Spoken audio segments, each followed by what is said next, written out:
I want to help you guys establish better rapport with your customers, and I'm going to give you an example of something that I did to do it, okay? So a little bit while back on my TikTok, if you go back through my page, you're going to see a project. It was an LED lighting project for a large apartment building in Hamilton. It was about $100,000.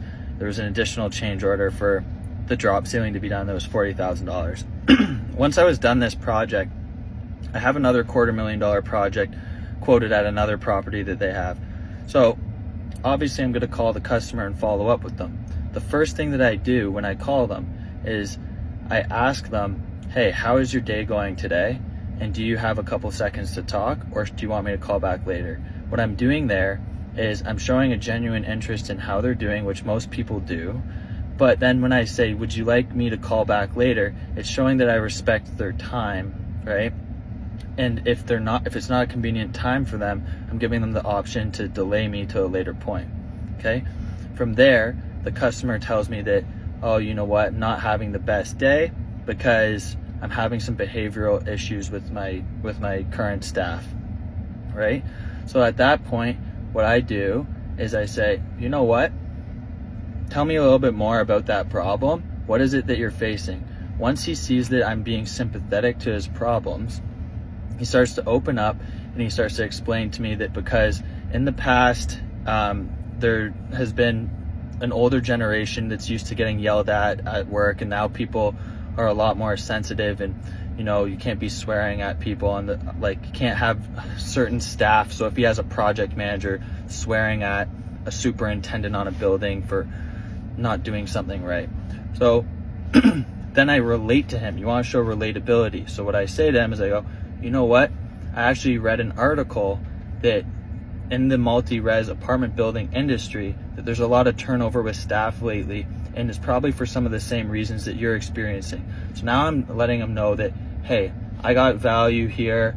I'm reading articles related to your industry, and he wants to keep talking on the phone. Okay, so you got to be relatable. That's huge. And then you're explaining sympathy, and then you want to put a positive mindset on it.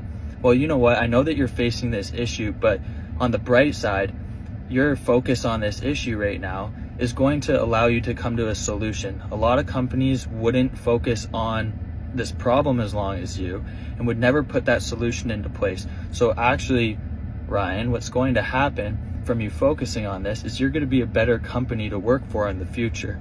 Now, I take his negative day because he was facing this issue, and he's focusing on the positive. Right? He goes, wow, Liam, you know what? You're right. I do appreciate that. Okay. And then from there, now we're having the conversation, and on his own, now he's thinking about, you know what? Well, what's Liam thinking? He's been talking for 20 minutes about my problems. Well, how can I help him with what his problems might be? Well, I know that he has this, he brings up the next opportunity on his own and actually has an additional opportunity for me. And the whole phone call, I spent talking about his problems. I didn't mention what I wanted once.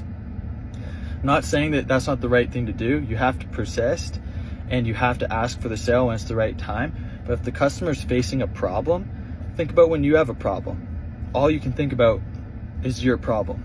So if you have a customer, be of value to him by talking to him about his problem.